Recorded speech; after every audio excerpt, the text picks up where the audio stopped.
Hey everyone, so it's Leanne Marable here, the Devonshire Shepherdess, and I was having a thoughtful time because over the last few days I've felt myself being ungrateful. Ungrateful for all sorts of things, but basically for, we've got all this beautiful land around us and we own it. We farm it. We've farmed it since the 1800s. We've, grandfathers, great grandfathers. We've got a lot of history here, which is great. So many people don't have that. They don't have any backstory, so to speak. And today I was out walking and I was just wondering, okay, right, how can I start just being more grateful for what I've got? And I took a couple of pictures of the cows and the primroses and those kind of things, and I just was left thinking, the thing is, it feels so hopeless. Farmers have we've had so many battles for generations. It's literally been one thing after another. And the last 30 to 40 years since BSE and foot and mouth, TB is another one down here in the southwest. It's just it's been endless. And there's always something, red tape, there's a new rule you've got to follow, or it's constant, and I know that's the same with every industry, but the thing is, with every industry, their emotions aren't normally fully attached to it. Farming is a fully mental, emotional, spiritual, physical kind of embodiment of living. We live with our animals. We get up to see them every day. We have to sometimes work really long hours if we're chasing the weather, if it's nice weather or whatever. If the cow decides to calve and it won't calve itself, we have to go out and do it. And I basically just posted a post on my Facebook page, and I wanted to kind of share here how difficult it is being a kid growing up on a generational farm, because I, for one, wanted to run away from about the age of 13. And my dad jokes about it now because obviously I'm still here at 33. But I really did. I hated this place and I didn't want to be here any longer if I could help it. I wanted to move away. I wanted to live in a town, or the funniest bit is I wanted to go and work on somebody else's farm, which I did quite a lot. So that probably kept me out of an awful lot of trouble. So although I didn't want to work on my farm, I wanted to work on somebody else's farm, which is so silly now thinking about it. But it was because I'd seen my parents. I'd seen them struggle. I'd seen them be tired and worn out. And sometimes they just were so worn out they didn't have the time that they wanted to put to us, because everything else needed to be done. The jobs needed to be done. The animals had to be looked after. And, for kids, a lot of people feel it's an idyllic lifestyle. And for Hayley, I have chosen to make some changes so that I hope she does grow up loving this place and loving to be here and farming in a different way. But for many kids, myself included, who saw their parents literally run ragged all the time, who maybe were standing by the side of a hedge when it was absolutely pouring it down because dad or granddad, for me it was granddad, was doing some fencing, or maybe you're late for the third or fourth time to school because mum's been out tending to whatever animals, calves, or some disaster's happened and the bulls got stuck in the feeder, whatever it is. When it's with animals, you actually don't have a clue what one day is to the next. There's no kind of control in that whatsoever. So we literally, I posted this, sharing my heart and I remember at the age of 17, I looked out my window and thought, God, I'm just so sick of this view. I just want to be somewhere else. And it sounds so brattish now, you know. I call myself a brat at times, you know, and I'm sorry that I feel this way, but I know also that there are loads of farmers' sons and daughters that feel exactly the same, and loads of them have literally moved so far away so that they don't have to have anything to do with it anymore, or they've changed, you know, they've followed a different career path because they want to make some money and not be working all day every day. They want the 9-to-5 job, and you know, I completely get that, and that's what I was doing for a long time through my teens.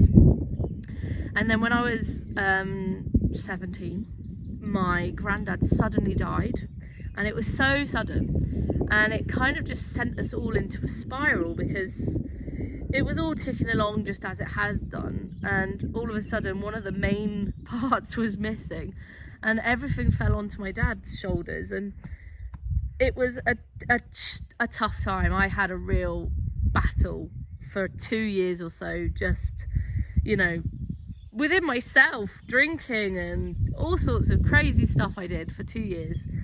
And when I was 19, I said to my mum and dad, because I kept jumping jobs, that was my other thing, I just couldn't settle, I was just jumping jobs. And I said to my dad, I don't like this job now, I think I'm going to look for another job. And he just said, why don't you come home? And at the time I was like, well, yeah, I could do a bit here. And then I worked on other farms as well for a few years just to get me off. I went and did a degree when I was 21, I think it was, either 20 or 21. Did an honours degree in the end, for rural business management, which was encouraged by my parents. So here I was at age 13, hated this place, wanted to be anywhere but here, but I'd happily work on other people's farms. And at age 19, 20, 21, back on the same farm, which had been a real battleground for me. And the last 20 years has been interesting, and we've implemented so many not 20 years, I'm not that old, frick, 10 years. You know, I got married to somebody who knew he wanted to be a farmer but hadn't been brought up on his own farm, and he's really opened my eyes to stop me being a brat and be grateful. Look at this view. This is a view I've looked at for the last 33 years of my life, and he's helped me. And so I think I want to speak to all the generational farming kids out there now and say, look, we can change the future of farming. We can go away. I've learned so much. I've learned about business. I've learned about changing my thought processes so I can become more efficient, so I can make things easier for myself rather than harder. You know, we've changed a lot on this farm already, and there's a lot more to come, I know, in the next few years. So there is such a need for us as generational farmers. It's not the case of the government saying, we'll give you 100,000 for you to bog off and, you know, we can let somebody else come in and farm your ground. Because if that person is a first generational farmer, they are going to struggle, and they need the generational farmers to help them and to walk them through the process for a few years, because it isn't as straightforward and easy as you think it might be. Especially when it comes to the red tape and the paperwork. Oh no, no, no, no. You know, that's been gradually eased in over my lifetime, so it's kind of just a thing now. But for someone new, it could be a real nightmare. So I just, you know, this industry, the agricultural industry, is one as well of the most dangerous industries that there is. And, you know, I've lost friends. I've lost friends who aren't much older than me to accidents. One committed suicide, you know, and because it seems so hopeless, but we are resilient and we can do this, you know. And I feel that for most of us now, we need to, if you're a farmer listening to this, or a generational farmer's kid and you've left the farm or whatever, or you know someone that's you know, that really needs to hear this message today, there is such a need for us to stay in the industry. And we need to stay in the industry, but we need to walk our farms and start wondering what we can do to improve the overall health of our farm, to, you know, what we can do to make life easier for ourselves, to provide an income, to make amazing quality food for people, get interested in nature and this, you know, for me it's the soil and trees and all those things, because there's such a need for us as generational farmers. And if you're not a farmer but you are genuinely interested in where your food comes from, and you have fears, because I've met lots of people who are already thinking and feeling that there's going to be an issue with food in this country in the next few years, then educate yourself. Find a farmer to teach you, you know, go and ask questions, or ask local farms if there's, you know, ways that you can buy food direct off of them. You know, it may just be a few people that we need encouragement. It's a big step when you start selling direct. You know, we were talking about it for years before we actually did it, and now we've been doing it for the last couple of years, and although it's not a massive market, it's just lovely to sell our own produce and meat. So get yourself educated, because there is going to come a time, and the government seem to be blind to it, because they haven't been talking about food security for years, really. They've just believed that there will always be imports and it will be fine, but the way things are currently, it might all change. So I just really encourage you today, in whatever instance that you're watching this video, to just really start wondering about what it is you can help do to shape the future for our kids as well. You know, for Hayley, I'd love her to still be here and farming and enjoying the land, and I have big visions for this place. I feel like this place has so much more to give, you know, and we've just got to tap into that. You know, for me, it's starting with the soil, getting the soil back to life and not being so bare like this old poor field. We did outwinter the cows on this, by the way, which is why it looks like this, and the cows look wonderful, so it's okay. You know, get some different grasses growing and some flowers, just make it look a bit pretty as well, you know, more for pretty things, sparkly. So that is my message for you on this Good Friday.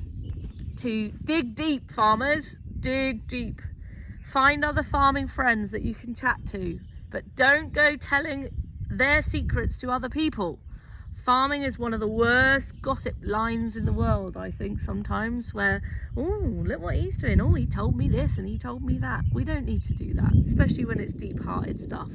We just need to listen to each other and show each other support. And if they need help, then obviously we need to tell a relevant person, you know, that they need help for whatever reason. But let's just kind of come together and support each other and stop being in this place of feeling like we're on our own all the time and we have to do it by ourselves, because that's another thing that's happened in farming. So I'm going to stop waffling now, but thank you for listening, and please share this video if you think it's relevant.